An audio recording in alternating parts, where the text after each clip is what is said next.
In the 1973 Arab-Israeli War, the Saudis, again under overwhelmingly public pressure, withdrew oil from the market. The contradictions of the Saudi-American relationship reached its peak in the mid-1970s, when high officials in Washington openly threatened for the first, but not last time, the possibility of seizing the Gulf oil fields.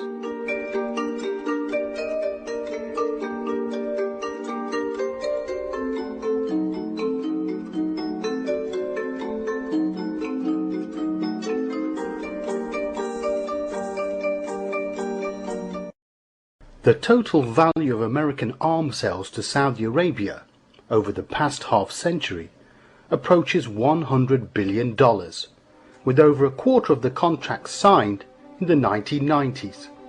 These figures include weapons, support equipment, spare parts, support services and construction. Essentially, however, although they have been purchased by the Saudis, they are used by the Americans. The initial entry of the American armed forces in the kingdom occurred at the end of the Second World War, when the United States built a modern airbase at Dhahran, near the Hassa oil fields. All the while, the Saudi rulers tried to keep the American military presence at low profile, aware that it was a provocation. And with this presence, little pockets of American life sprung up across the kingdom.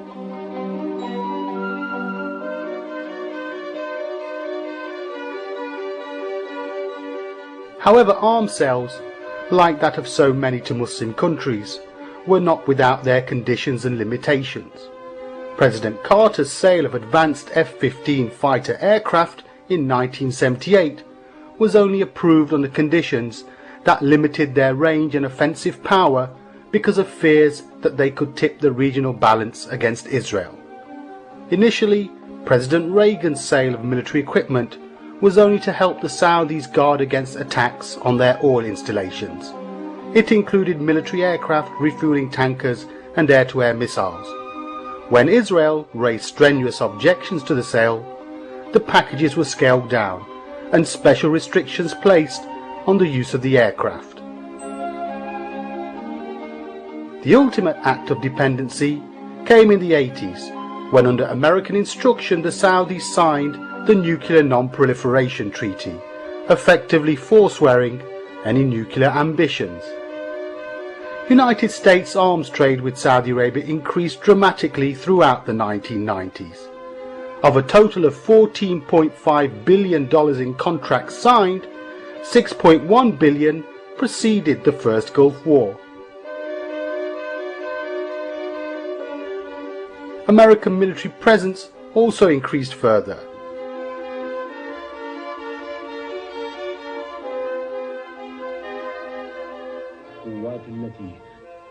These forces are participating in joint exercises with Saudi Arabia.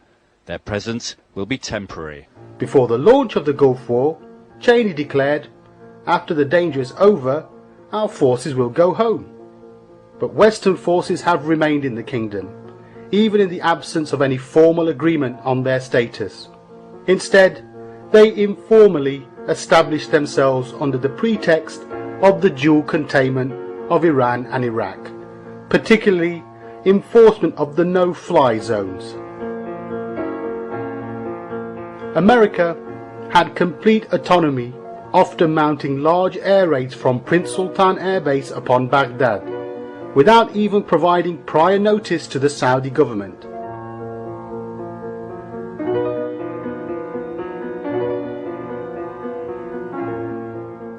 Since then, they have treated the bases and the territory as their own.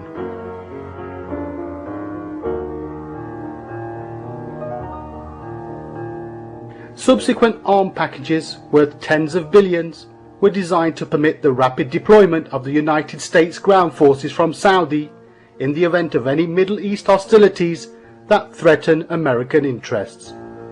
These large arms sales and the Gulf Wars have also helped keep American defense contractors' production lines open and have been quite significant for the US balance of trade.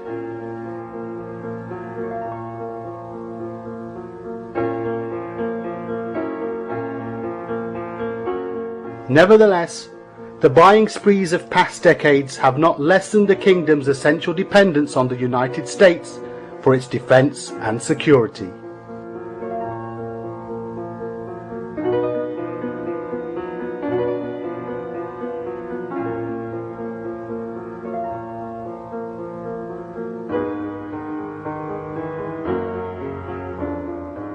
During the 2003 occupation of Iraq, Saudi Arabia secretly helped the United States, allowing operations from at least 3 air bases, permitting special forces to stage attacks from Saudi soil, and providing access to cheap fuel.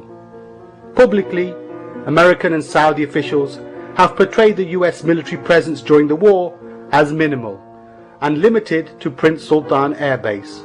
In truth, the Air Command Center was in Saudi Arabia.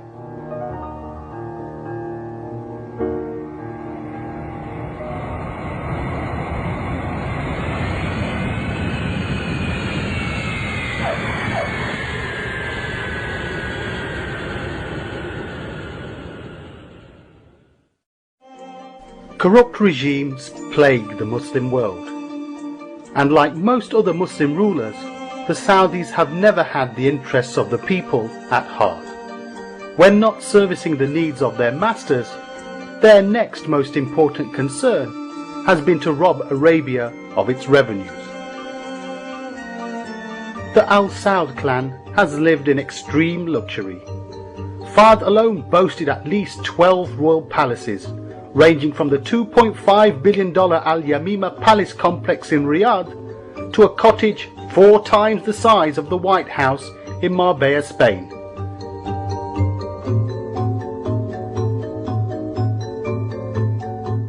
He owned several jets and yachts, including one priced $60 million, all with gold bathrooms, and a fleet of Rolls-Royces, Cadillacs and Mercedes.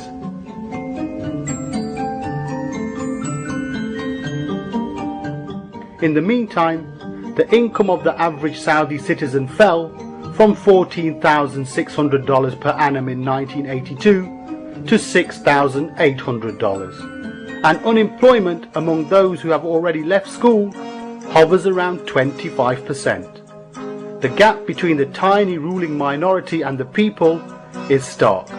While one Saudi princess flies her hairdresser from Europe first class and pays him $5,000 a cut, in Hafr al-Batin, 50 kilometres from the Kuwaiti border, 60,000 people are living in shacks with no electricity, sewerage and only minimal food.